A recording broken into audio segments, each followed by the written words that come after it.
championing a CPDM campaign ahead of the December the 6th regional elections.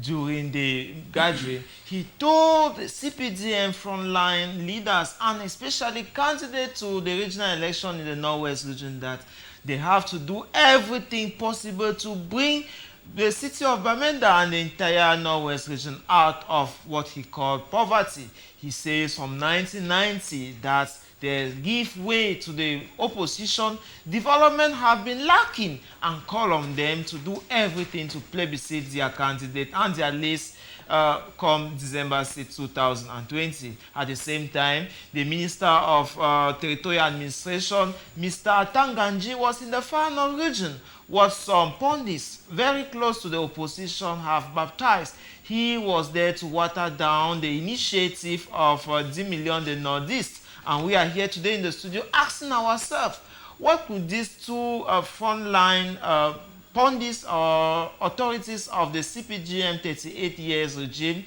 be doing at the front when election is much awaited come December the 6th, 2020? Mr. Gabriel, I want to start with you.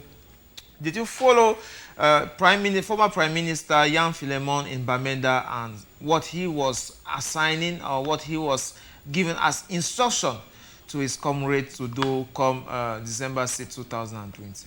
Yeah, I did. Okay. So what do you make of that outing? Is it opportune? He had 10 years, he had a decade in government, he could not help his hometown. Now he thinks that through an election he's going to bring Bamenda out of underdevelopment? Well, it's time for election, and it's time to talk to the people in a way that they can vote you. I've always spoken about demagogy. So what he's doing is first to secure, a lot of electoral votes during his campaign. Then secondly, playing the roles of his political party, which we can't blame him for. But it is the people now to see whether they can take his words now for real, or is the same kind of storyline that will be coming on and on and on all the time. So if the people believe that it should not be the first time, it is not the first time that the former Prime Minister is addressing the people. It's not the first time. And at the end of the day, he's talking to a set of people whom he wants them to do something. So in terms of Northwest, where I think he's one of the leading, is it the president of the CPDM and others? Yeah, he was the president of the regional campaign coordinator for the Northwest region. Yes, so it's obvious that he has to tell his people about a possibility of growth, of new roads, and urging the people to vote the candidates of the CPDM political party ahead of during the regional elections. But then again, who are those to actually go for the votes? They are the people. And so it is left to them to see, to check whether they need him again or not. So we can't blame a politician for facing the people and persuading them to vote him. But we can now blame him as maybe one of the, as the former Prime Minister. Maybe if we look at his promises or his pledges. Who is now Grand Chancellor? Yeah, who is now Grand Chancellor? Yes, you made me to talk about something that I don't want to, which is just exchanging. In this country, we don't talk about the renovation of ministries. We just talk about changing. You are in agriculture, you come and meet me. You come to arts, I go to your place. And it's the same equipe. After you, Mr. Gabriel, Mr. Ate Solomon, during this thing, the former Prime Minister gave firm instruction that they do not want blank votes. They do not want betrayers among the party. They want to give a groundbreaking and unprecedented 100% to their champion, talking about Mr. Paul Biya, who trusted them.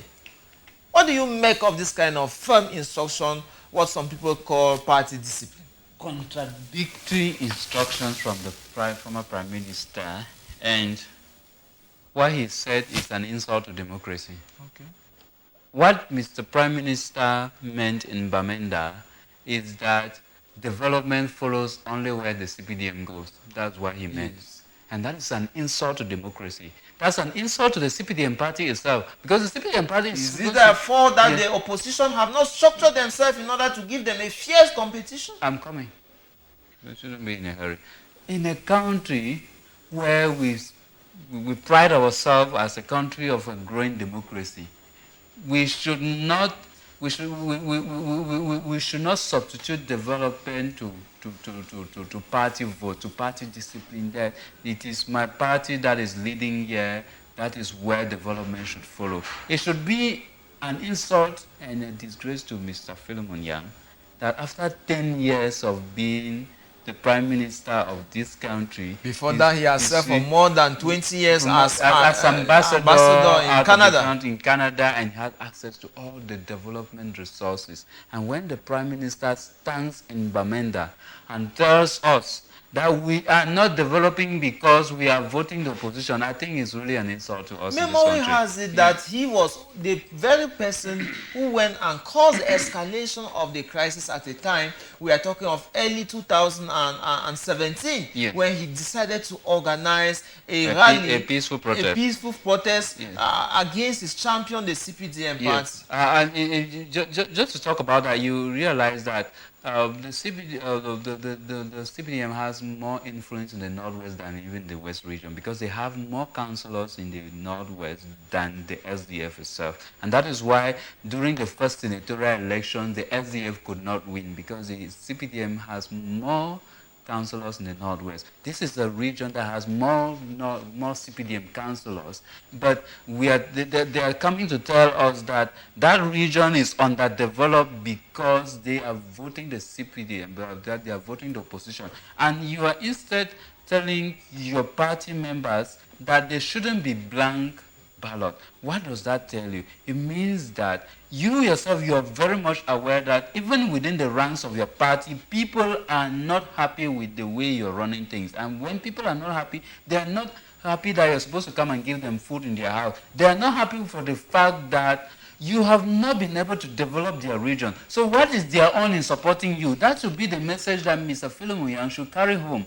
to Yaoundé, that there is a potential, there's a possibility that people will cast out blank ballot. And what is the implication of blank ballot? That we are unhappy with the system, and we are unhappy that we are in charge of affairs in this country, but our region remains underdeveloped. That should be something that rings a bell in the head of Mr. Prime Minister. And so if I were him, I will go back and tender an apology to the population for making such statement and for tarnishing the democracy of Cameroon, because that's an insult to our democracy. That tells us that if we need to develop, we must vote the CPDM. If we don't vote the CPDM, it means that we have voted for underdevelopment. And that's not what it's supposed to be in a democracy. In a democracy, what should account for development is people's ideology. If it's the SDF that is coming up, if the SDF can defend on how they're going to develop, let us give them the resources. Let the government give them the resources to develop, whether they are the CPDM or not. The government is not the government of the CPDM. The government is the government of the people. And people of the Northwest and Northwest regions deserve development because they are not citizens because they are SDF members, they are citizens of the Republic of Cameroon. After you, Mr. Ate, Mr. Gabriel, Paul Atanganji was in Garoua when he visited a family that lost up to 13 victims following a fire outbreak incident. He was accompanied by the governor of the Northwest region, Jean Abate Edi. And during his visit, he equally told bike-riders that they must ensure security during this end-of-year festive period, plus being a guide, and safeguard the success of the regional election that is coming up. And he equally prided himself at the level of Garoua when he saw sporting facilities that have been properly built, and he said he has given a new look to the town of Garoua. What do you make of this visit of the Minat boss in the northern part of the country? I don't know if it's another form of comedy again, or we are taking things serious actually in this country. You are going to look at what we are talking about. Going to pay, is it condolence visit to a family? Yes. And then have in your program at the same time talking, elections, and what do you give? What impression are you giving to us? that you just bundled. You see that it seems like if elections was not there, you wouldn't have visited or what? No, he first of all went to pay condolence visit to that family that were hit hard by the outbreak of that fire incident. You can't say that if there was no election, he could have gone there. No, we are not saying We rather that. deplore the fact that he went there and were asking people to carry banners to say that they don't want the 10 million movement, which was not part of the agenda. That is what I'm talking about. Politicization in affairs of condolence visit. When we are talking, first thing, my impression about different scenarios that have happened in this country is not positive with respect. When we're saying that we are leaders, there is a difference between the Minad boss visiting these people, victims of this kind of the fire ordeal, incident, yes, this kind of an ordeal, than the head of state himself. How many of such experiences have we seen the head of state? No, it can't really be appreciated. When I don't know how many years it was, but so many years ago that the president went to Mara. When he was trying to... That was just in 2018 yeah, when he was campaigning to become... Yes, that's even 2018. Yes, so when he wanted to campaign, we saw him struggling for 3 with minutes. even if it is 1 minute, but at least he tried. In Garbu, in Kumba, the Ezeka. He sent close to 4 to 5 ministers in let him also send Makaba. close to 4 and 5 and 10 ministers when he has to do with those kind of strategic and they campaigns. say they are coming on instruction of the head of the state. That is to straight out instruction the chef de l'État. That's what I'm talking about. There is this feeling, there is this much appreciation that can grow when the head of state himself has to address the nation in such situations of immense tragedy. It's a tragedy of gigantic proportion. This kind of tragedies merit the attention of the head of state. Not only by sending ministers or emissaries and sending money. We are talking about, showing to us that he's actually been moved by these things. So if the head of state was not always present for these kind of situations, and then equally in terms of campaigns he was not there, we could even try to understand. But what happens when you have to do with strategic campaigns? We see a little bit of effort from the old. After you, Mr. Gabriel, Mr. Ate, recently, today, December 2nd, the Minad boss again has signed a communique to the governors of region, telling them that funding have now arrived for traditional rulers who were lamenting that they don't have funds to run their campaign, and that the magnanimity of the head of the state has made provision for some funds that need to arrive then latest on the 3rd of December, which likely is tomorrow, so that they can effectively run their campaign. What do you make of the earnest communique that was signed by the national coordinator of CONAC, Reverend Dieudonné Massi, who said that any attempt to give either materials or financial support to traditional ruler or electorate of this election will be nothing less than corruption? Of course, that's corruption, and that's trying to take the election euphoria into your camp. First, there is a problem with traditional rulers getting involved in politics. I've always said it here that our traditional rulers are supposed to be neutral, and they're supposed to be allowed to be mediators in terms of conflict. Now, you are getting them into politics. It means that they are taking side. They are not going to be fair anymore. You're giving them access to politics, and you're giving them the money to do the politics. I don't know whether giving them the money is that they should be objective and be neutral in their political operations, or you're giving them the money so that they should align with your political ideologies, whether those political ideologies match up with the objectives of the people or not. So obviously it is translating one thing, that this money is meant for you to remain within the circumference of our political ideology. If it was something that was supposed to be allowed to be free and fair, we should allow the resources to be independent. We should allow people to independently get into the elections, not because they want to have some money to fill their pocket, but because they're interested in the development of their localities, they're interested in the development of their traditional communities. After you, Mr. Ake, we also shared this developing story on our social media platform, and we had some comment. You might like me read some comments so that you throw more light on them. Jasper Mankienko says those money-minded, that traditional rulers, they had sold our traditional heritage to gain political seats, and now they want to take free money. God is watching them. You also have Mr. Che Mofo, who says their results are already known, yet they still spend taxpayers' money to corrupt the means of Cameroonian just because they don't want them to complain later. You also have this one from Siko Kanje, who says, who is Mr. Dieudonné Massi to give such warning? If further acts otherwise, he will be removed and changed with insurrection and charged with insurrection, terrorism, rebellion, and above all, trying to undermine others from his hierarchy. You also have this one from Tanfu Leo, who says, Konak and the CPDM are the same people. They will justify that this one is to show appreciation. And the final one from Sir Derek Ndamba, he says, Konak and Pobia are brothers. Allowed them to be playing their chess game. Me, I am looking for Gary to eat here, and you are talking about corruption. Even if it is corruption. Sorry, Mr. Gabriel, what do you make of all this comment that is ending in a funny note? No, you see, the people have had it enough.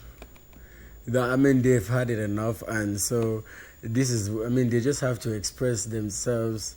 They're trying to be outspoken. They try to just say things the way they are, call a spade a spade. So they've had it enough, so you can't blame them for that. That is genuine expressions from the people to tell you that they are grieved, to tell you that they are actually not happy with the way things are running this nation. After you, Mr. Ate, you equally had some comment from our viewers. What do you make of it? Yeah, I think I heard the first comment that talked about our traditional authorities that they have sold their traditional heritage on the platform of politics in order to gain political authority and gain some money to their pocket. I think that this election has really come to confirm what some of us have been thinking, because they have not just decided to get into politics, they have decided to toe their line by taking money from government authorities in order to go into the election. It already tells you that they have already chosen their camp, and the taking of the money tells you that they can't be objective in their operations in the field. It's going to be very difficult for you to find somebody who has taken money in the CPDM and then goes against the rules of the CPDM. But as a traditional ruler, they're supposed to be neutral. They're supposed to welcome everybody in the community. So how is that going to happen? That's what struck my attention in it, because I'm raising that same concern and then somebody online is equally raising it. I think that it's a call for concern in this country.